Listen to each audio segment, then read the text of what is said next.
hanya 10 menit. Just Weswe. Jadi mohon maaf jika nanti kesaksian saya ada lebih-lebihnya sedikit.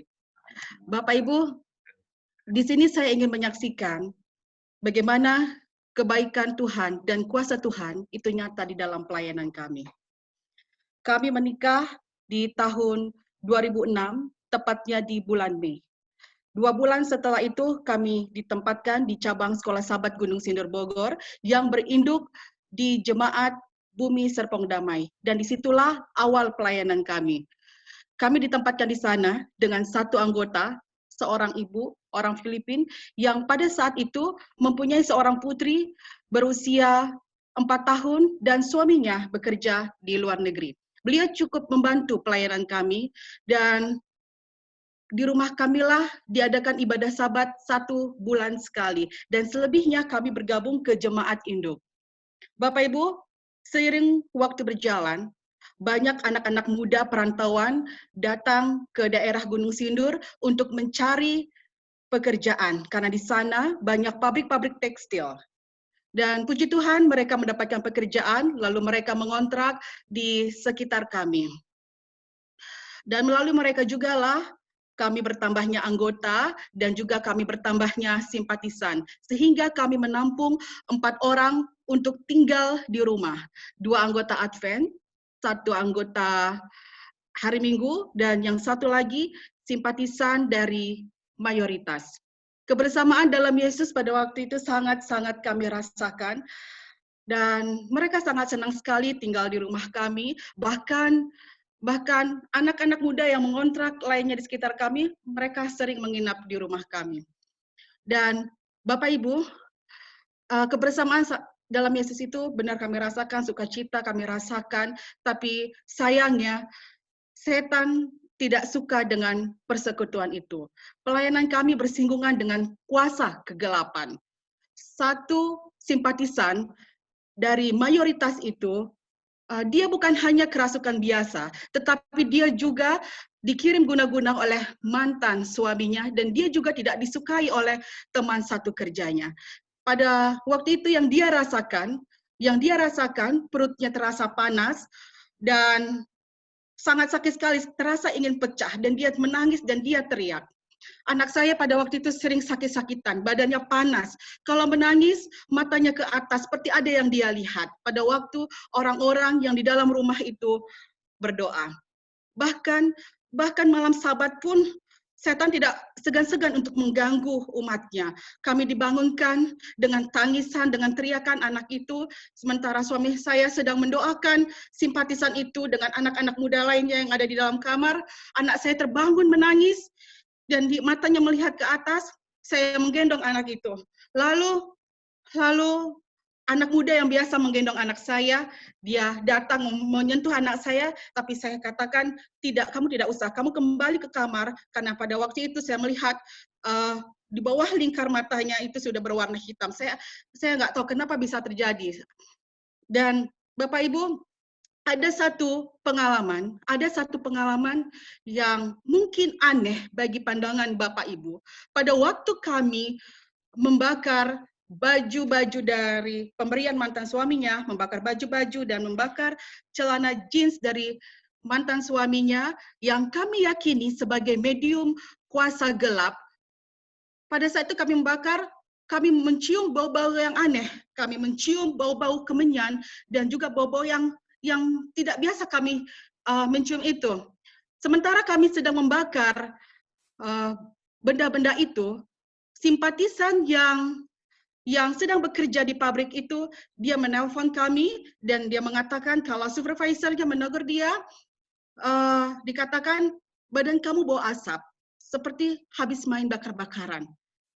Dan mendengar hal itu, kok aneh, kok bisa kontak di tempat pabriknya.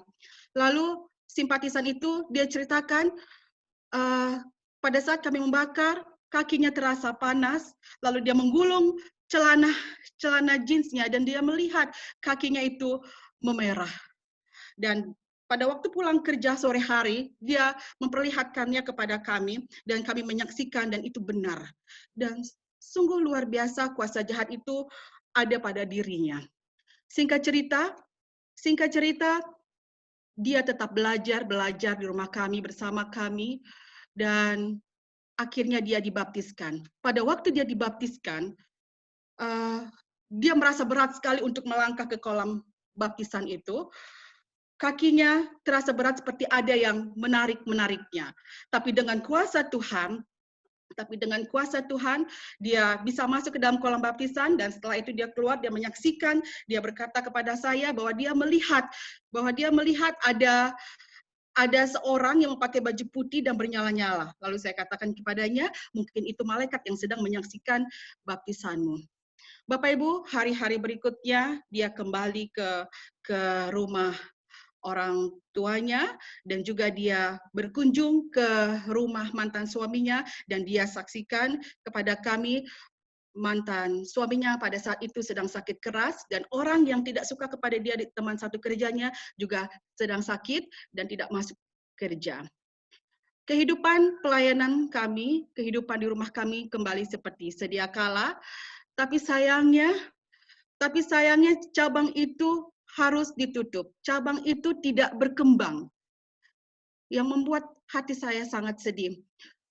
Biasanya ramai di rumah, anak-anak itu sudah tidak ada lagi, anggota-anggota kami tidak ada lagi, mereka pulang ke kampung untuk bekerja di kampung, mereka menikah. Dan ibu yang orang Filipina itu juga, dia tidak ada lagi pada saat itu. Jadi kami harus menutup cabang itu. Jadi saya sangat sedih dan saya menangis dan bergumul di dalam doa.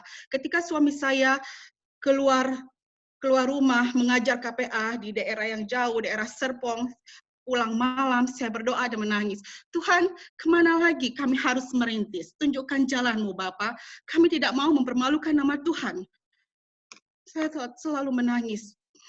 Lalu ditambah lagi ada wejangan dari pamong kami yang mengatakan seperti ini. Keberhasilan seorang pendeta 75% ada di tangan seorang istri. Mendengar hal itu, saya semakin bergumul dan menangis. Saya nggak mau mempermalukan nama Tuhan dengan ketidakberhasilan cabang ini. Bapak Ibu, Tuhan sangat baik sekali. Dan dia sangat baik. Tuhan yang sudah saya kenal, Yesus Kristus itu sangat luar biasa. Yang tadinya saya belum mengenal siapa dia, yang dimana tadinya saya latar belakang agama saya adalah Muslim. Dan kasihnya luar biasa di pelayanan kami. Tuhan menutup satu pintu, Tuhan membuka pintu yang lain. Kami membuka cabang baru di sebuah mall, yaitu Serpong Plaza, yang sangat jauh dari tempat tinggal kami, dari ujung ke ujung. Yang dimana juga kami mendapatkan tantangan harus kebaktian setiap Sabat dan bukan 1 bulan sekali. Dan puji Tuhan, mall itu juga kami diberikan gratis selagi kami merintis pada saat itu. Karena manajer mall itu adalah orang Advent. Dan sangat puji Tuhan. Setiap Sabat saya selalu berdoa, bergumul, Tuhan tunjukkan tamu-tamu yang tak terduga. Tuhan selalu mengirimkan tamu-tamu yang tak terduga pada setiap Sabatnya. Dan Tuhan mengirimkan juga tamu-tamu dari KPA yang dimana kami bekerja sama pada waktu itu dengan klub sehat di Gading Serpong. Dan Tuhan tunjukkan mereka setiap Sabat datang. Dan puji Tuhan juga pada waktu itu kami dipertemukan dengan keluarga Dr. Eric Tomarere yang cukup membantu pelayanan kami. Singkat cerita, pelayanan itu, cabang itu diorganisir dengan nama Serpong Gracia menjadi jemaat yang ke-137 di Conference Jakarta. Bapak Ibu, persatuan dalam jemaat sangat terasa dalam pertumbuhan jemaat Serpong Gracia. Namun kembali, pelayanan kami diuji dengan datangnya seorang simpatisan anak muda kelas 3 SMA yang dibawa oleh tua-tua gereja, salah seorang tua gereja membawa simpatisan itu. Dikatakan anak itu ingin belajar, ingin memperdalam, ingin mengenal Advent. Tetapi di balik itu ada maksud lain, Bapak Ibu. Maksud lain di mana anak itu ingin membuang kuasa gelap yang ada di dalam dirinya. Dia ingin membuang ilmunya. Dia saksikan pendeta-pendeta hari Minggu tidak bisa melepaskan Dia katakan dalam dirinya itu ada ilmu macan. Jadi pendeta-pendeta hari Minggu itu dicakar-cakar, dan percaya dan nggak percaya saya mendengarnya. Jadi kami mendengar hal itu, kami tidak mau meneruskan keinginannya. Kami hanya bisa mendoakannya di saat dia menunjukkan perlawanan, menunjukkan kuasa gelap yang ada di dalam dirinya itu. Kami hanya bisa mendoakan, tapi kami tidak melanjutkannya. Mengapa? Karena pada saat itu kami ada majelis dan terjadi dua pendapat. Saat itu saya ada di dalam lingkaran majelis. Ada yang mempercayai adanya kuasa kegelapan dan ada yang tidak mempercayai. Jadi demi keutuhan gereja yang dimana Tuhan sudah berkarya, kami tidak meneruskannya dan kami tidak mau gereja itu pecah. Sahabat ke sahabat, anak itu sudah mulai jarang datang. Sudah mulai jarang datang. Lama-lama anak itu tidak datang lagi.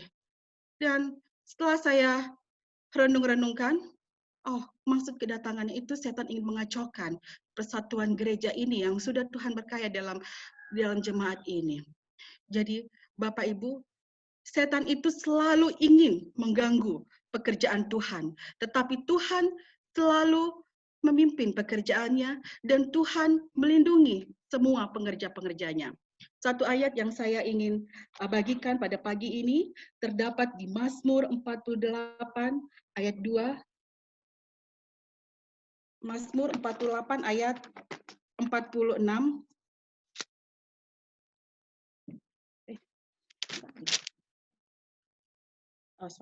Mazmur 46 ayat 2. Allah itu bagi kita tempat perlindungan dan kekuatan sebagai penolong dalam kesesakan sangat terbukti. Inilah ayat yang saya bagikan pada pagi ini dan demikianlah kesaksian saya. Dalam nama Yesus Kristus, kesaksian ini sudah saya sampaikan.